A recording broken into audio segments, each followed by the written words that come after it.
서 10시부터 대통령이 국정브리핑을 두 번째 국정브리핑을 하게 됩니다. 네. 첫 번째 국정브리핑 때는 갑자기 0일 만에 석유가 나온다고 그래가지고 네. 난리가 났었어요. 진짜 네. 석유가 나오는 거냐, 네. 그 시추 관련된 예산은 어떻게 확보가 된 거냐, 예. 뭐 그래서 아브레오 박사가 와서 뭐 브리핑도 하고 소동을 빚었지만 다시 또 가라앉은 상태고 네. 그땐 대통령이 질문 안 받았습니다. 그런데 네. 오늘은 네. 4+1 그래서 의료, 교육, 노동, 그리고 연금, 그다음에 저출생 문제 이렇게 5가지 의제에 대해서 브리핑을 하고 기자들과의 질의응답을 한다는 건데요.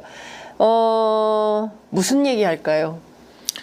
제발 정신 차리고 똑바로 얘기했으면 좋겠습니다. 예. 그런데 황당무계한 얘기하겠죠. 의료 대란 문제를 해결하자고 하니까 어제 보건복지부 장관이 내놓은 추석엔 아프지 말아야 된다는 겁니다. 갈 응급실도 없어서. 그랬더니 보건복지부 장관이 내놓은 안이 예. 추석 연휴에 응급실을 가면 전공의의 진료비를 250%로 올려주겠다. 예. 이게 올리겠다. 이게 예. 말이 됩니까? 이게 어디서 이런 인간이 진찰료를 250%를 하면요. 추석 연휴에 도대체가 완전히 그 응급의료 전문의들은 떼돈 벌겠어요. 아니 네? 우선 이제 환자도 그렇고 예. 그런 전문의도 없다고는 거예요. 예. 응급실에 하루에 60명을 받아야 되는데 자기 혼자 네. 밤을 세워가며 해야 되는 이 상황. 네. 이게 뭔 상황입니까? 이 대통령 하나 잘못 뽑아가지고 대통령이 말 한마디 잘못했어. 그럼 대통령이 오늘은 의료에 관련해서 이야기하면 네. 점진적으로 늘릴 테니까 다 백지화하고 전문적으로 늘릴 테니까 돌아오십시오. 죄송합니다. 예. 라고 해야 된다고 저는 생각해요. 그렇죠. 이제는 무슨 생각이냐면 네. 기싸움은 안 되는 거예요. 국민이 죽어가요. 네. 현장에서 제가 봤어요. 예. 저희 남편 친구가 예. 멀쩡했어요. 예. 나이는 몇 살입니까? 제 또래인 거예요. 예. 그런데 예. 응급실에 급히 갔다가 진료를 못 받고 세상을 떠났다는 거예요.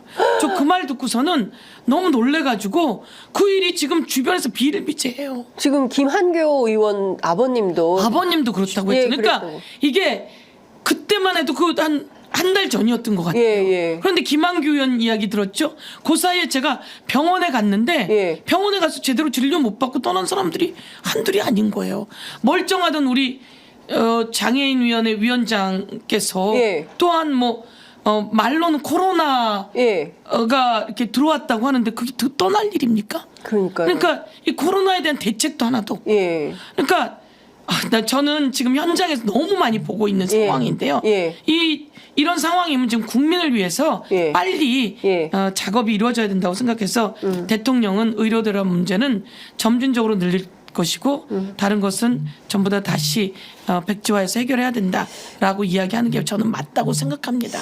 자, 이렇게. 대통령실 용산에서는 내년 의대 정원은 이미 공표가 됐고 그리고 의대 증원 유예설은 불가능하다. 대못을 박았다라는 오늘 아침 보도가 있고요. 아니 오죽하면 한동훈 대표가. 비대위원장이 예, 예. 한동훈 대표가 예. 유예하자고 하겠어요. 네. 유예해야죠. 예. 유예가 아니라 근본적으로 다시 검토해야 합니다. 네. 저희가 법사위에서 보건복지부 장관 불러다가 이야기했는데요. 네. 아무 말도 못합니다. 보건복지부 장관이. 네. 예. 보건복지부 장관이 이제 이 간호사법이나 네. 간호법이나 예. 뭐 이런 것들 통과를 위해서 와요. 예. 와서 이제 저희가 질의하게 되는데 예. 대책도 없습니다. 그래놓고 나가서는 응급실 250%로 진료비를 올리겠다. 이런 엉뚱한 소리나 하고 있으니 예. 장관이 아닙니다. 장관이 전문적으로 해서 대통령에게 네. 그 지혜를 드려야 되잖아요. 네. 그렇지 못합니다. 아니 현장에 이런 어려움이 있고 여기저기서 아비 교환이고 곡소리가 납니다. 대통령이 이거 지금 이 정책을 이렇게 2,000명으로 고수하시기보다는 의사들 만나서 합리적인 대안을 만들어서 순차적으로 몇 년도까지 어떻게 늘리겠다. 이거를 서로 협의를 해서 현장의 고통을 줄이는 게 해법인 것 같습니다. 라는 말을 조기용 왜 보건복지 못해? 에? 왜 아니 못해? 그리고 2,000명이니 10,000명이니 그 근거가 없다는 거잖아요. 그러니까 왜 2,000명인지에 대해서 설명을 못 해요. 그러니까요. 뭐 근데 만 그 명- 얘기는 합니다. 제가 어제 비교적 대통령실과 가까운 서정욱 변호사한테 물었어요. 왜 2,000명이냐? 도대체 대통령실이 2,000명을 고소하는 이유가 뭐냐? 그랬더니 500명 이미 깎았지 않냐? 1,500명이다. 원래 장사도 시작할 때 세게 부르고 깎는 거다. 정신 나간 사람이군요. 2,000명 불렀다가 한 1,000명 정도로 깎으려고 그랬는데 갑자기 상황이 이렇게 되면서 안 됐고 이런 분위기가 됐다는 거예요. 그 사람은 대통령한테 채용되기도 쉽지 않을 것 같고요. 뭐 그것도 그 사람의 말도 안 되는 논리지만 윤석열 대통령은 자기가 말한 건 주워 담지 않는 사람인 것 같습니다. 자기가 말한 건 주워 담지 않고요. 절대로 사과도 안 하고. 사과도 안 하고요. 예. 그래서 잘못 뽑은 거예요. 우리가. 예, 그래서 3년 길어서 네. 끌어내려야 돼요. 의원님 이렇게 명쾌하게 3년 너무 길어서 아니 저는 끌어내려야 다른 된다. 정책으로는 그렇다고 치더라도 예. 이 사람이 예.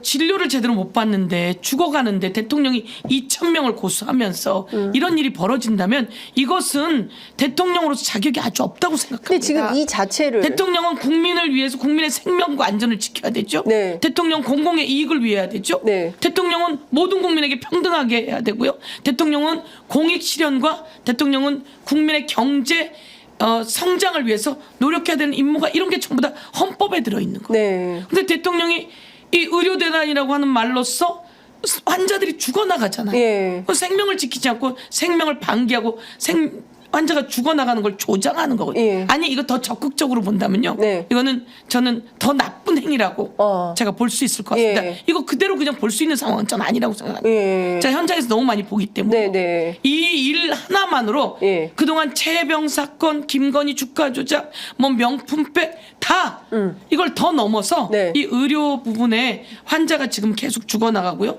그다음에 이 코로나 대책이 없지 않습니까? 지금 코로나? 9월에 35만 돌파를 한다는 거거든요. 확진자가. 제 사촌 네. 언니가 네. 지금 코로나로 네. 과호흡에 걸려서 네. 중환자실에 갔다가 네. 지금 중간 단계실에 와 있다고 해요. 10일쯤 들어갔는데 코로나가 뭐라고? 지금 주변에서 우리는 감기처럼 넘어간다고 하지만 그 코로나 대란 때도 감기처럼 넘어간 사람 많아요. 있고, 예. 근데 죽어가는 사람도 있단 있었잖아요. 말이에요. 예. 그러니까 대책을 세워야 네. 되는 거예요. 그런데 지금 그 상황이에요.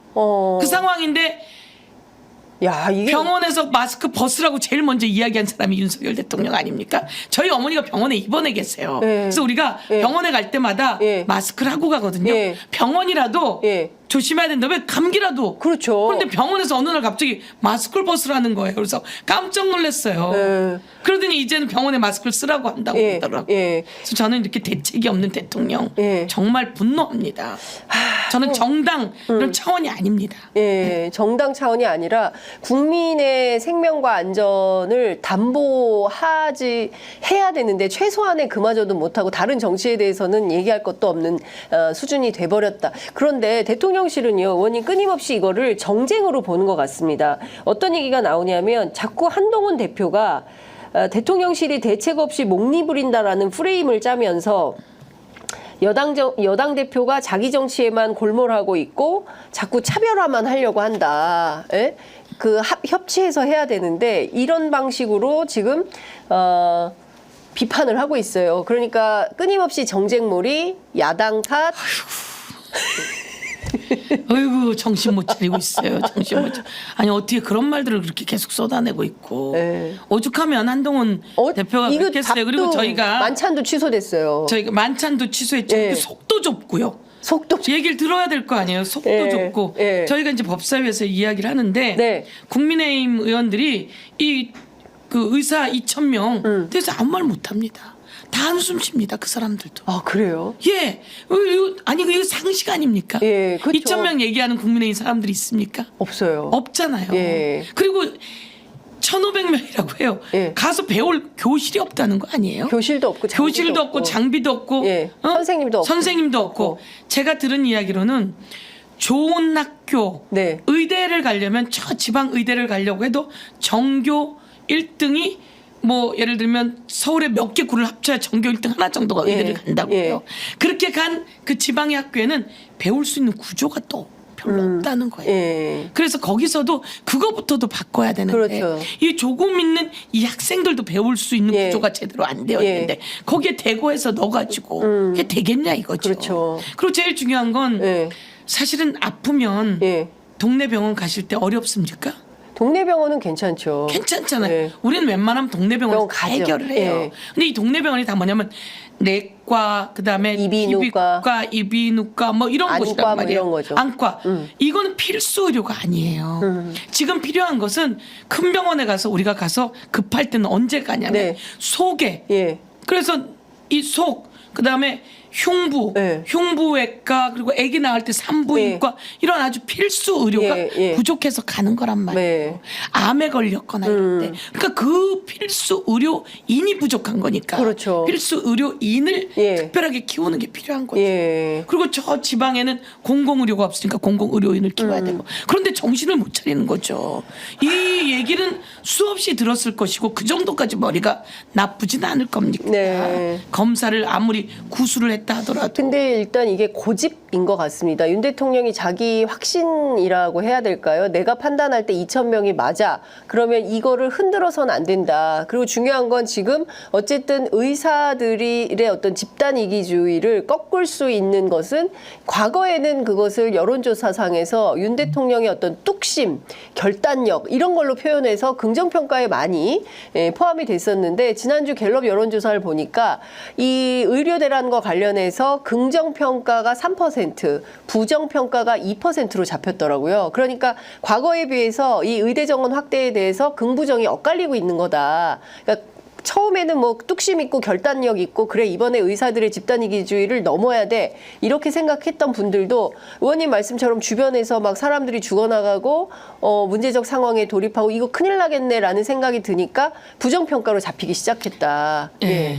아니 이제 돈도 좀 많이 받고 이런 의사 선생님들 계시죠. 네. 그래서 그분들 그만큼의 일을 한다고 저는 생각해요. 네. 그런데 예. 지금 병원을 다 떠나는 친구들은 돈도 잘 못 받고 이제 일을 가장 현장에서 열심히 하는 그런 사람들이에요. 네. 그런 사람들에게 예. 자존심을 그렇게 누르고 집단 이기주의 동네 병원 다 열심히 잘하고 있잖아요. 예, 지금 잘하고 있죠. 예. 그러니까 그건 집단 이기주의도 저는 왜 최소한의 이 사람들이 이야기하는가를 이번에 제가 공부를 좀 했어요. 네네. 그랬더니 말처럼 우리나라의 의사가 충분하다는 거에서 뭐 의사가 충분해. 그러고 봤더니 아파서 동네 병원 갈 때 못 갈 일이 없는 거예요. 치과고 예, 뭐고. 예, 예. 주변에 가까이 다 동네 병원이 있는 예. 거예요. 그럼 큰 병원이 문제인데. 그렇죠. 그럼 이 큰 병원에는 제일 중요한 분들이 필수 필수 의료인인 거예요. 인력인 그러면 거죠. 우리가 필수 의료인을 그거에 맞춰서 길러내야 되는 그렇죠. 거죠. 근데 그냥 의대 정원을 마냥 늘리는 경우엔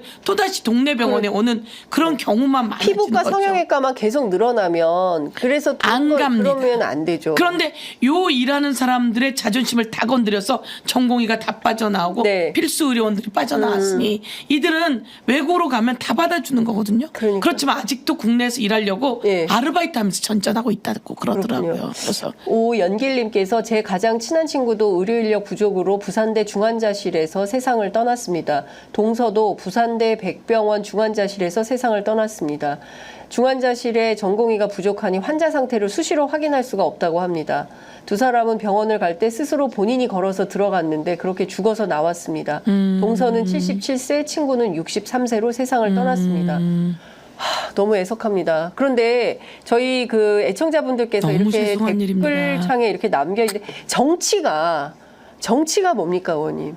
정치가 사실은 종합예술이라고 하는 이유가 이렇게 어려운 상황을 돌파해내고 뚫어내고 그렇습니다. 그게 정치인데